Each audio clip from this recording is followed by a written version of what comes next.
So first spot that we're on right now, this is basically hard bottom butted up to grass, and up in here we got some grass, some like submerged stuff that's growing around.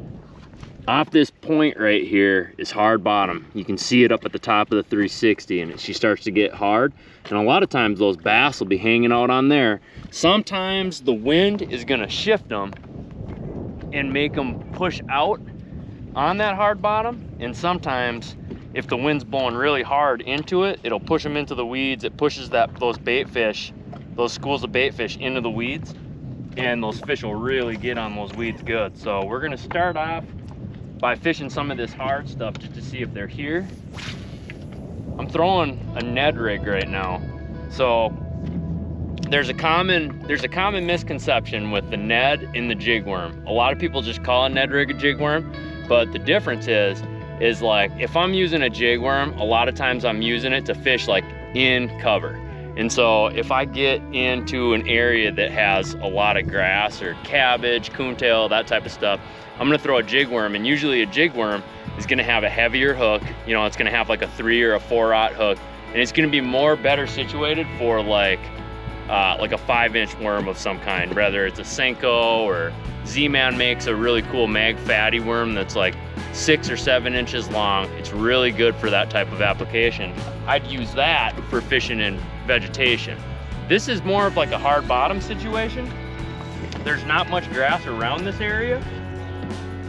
So what I'm doing with this is I'm actually using a Ned, which is not a Jig Worm. It's just a Ned head, and I'm using a chartreuse one.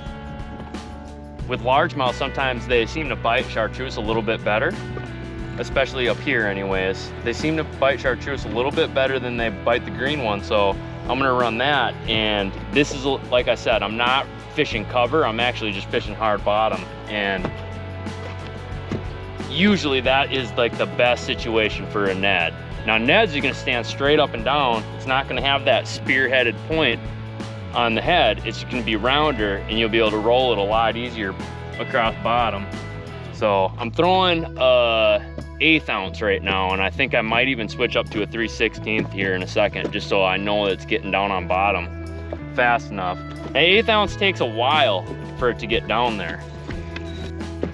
Now sometimes when they get on this area, like I said, like there's a little bit of a little bit of wind pushing in this, we might have to get up into the grass.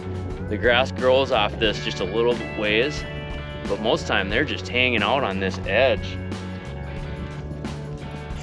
There we go. It's a good one.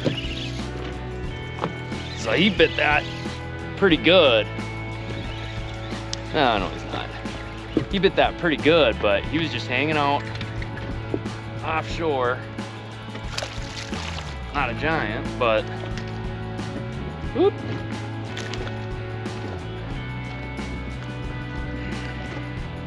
Let's see if we can get some bigger ones here. Ben, look at this thing. This is a 6er. Might even be 5. Oh my God! Look at that, dude. Top dead center. Look at that. Fighting like a pike, but this rod is the ultra medium light, so it's kind of hard to tell. Let's see what it wants. Oh man. If it's a bass, it's a decent one.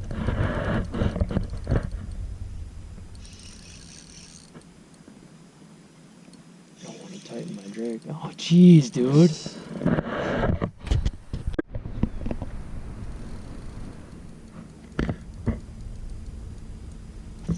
Well, we had to switch to a drop shot because they're just not biting. That Jig Worm is good anymore. I think I got a grown one. It's hard to tell with this drop shot rod though. Sometimes they're pounders, but this one's not wanting to come up. Feels like a 3. I'll show you this drop shot setup. So with this drop shot setup, I'm using a pretty big hook and a fairly big worm. When they eat it, they usually get it in the same place every time, in the roof of their mouth. Drop shot is a really good way to get bites when they're really picky. I'll show you where this thing is hooked. And most of them end up getting hooked here. Put it in the right hand, how about? But it's usually going to be in the roof of the mouth.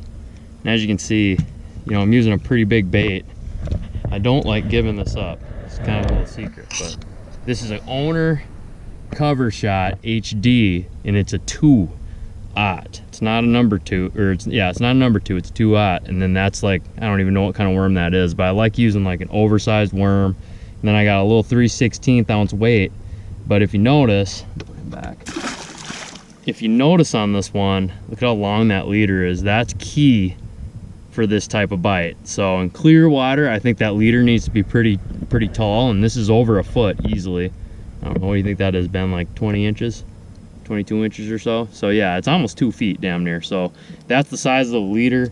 I'm running on a 7'1" or a 7'0" drop shot rod, and it's just a 10 pound leader to 10 pound leader to 10 pound braid.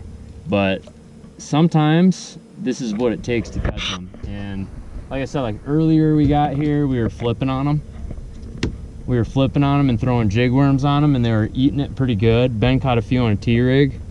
So we're kind of doing the same thing as we were doing yesterday, just like on any Minnesota lake. We're getting on these deep weed edges, and like this edge is really steep.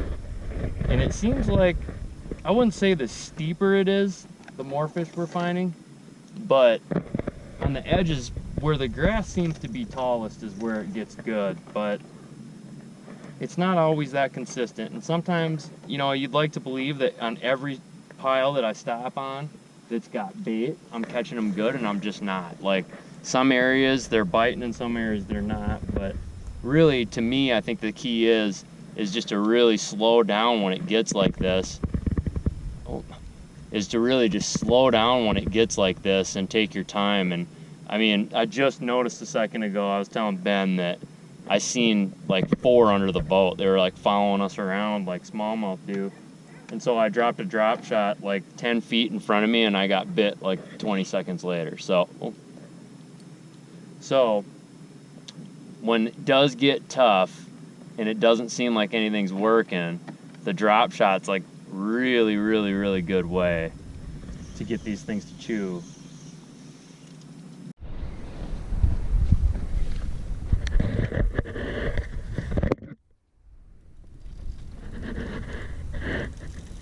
Oh my God, if this is a bass,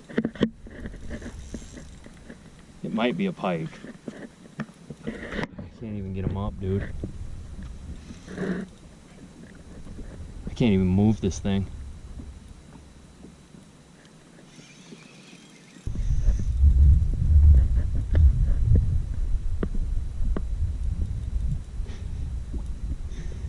Why don't you come up? There he is. Oh, he's pretty good. He's not huge. He's too big to boat flip. He's just mad. Look at him. Not bad. Not top dead center though. Not TDC. But it'll work. Pox him for a picture later. What do you think, Ben? Oh yeah. That's a fat sack of largies, dude.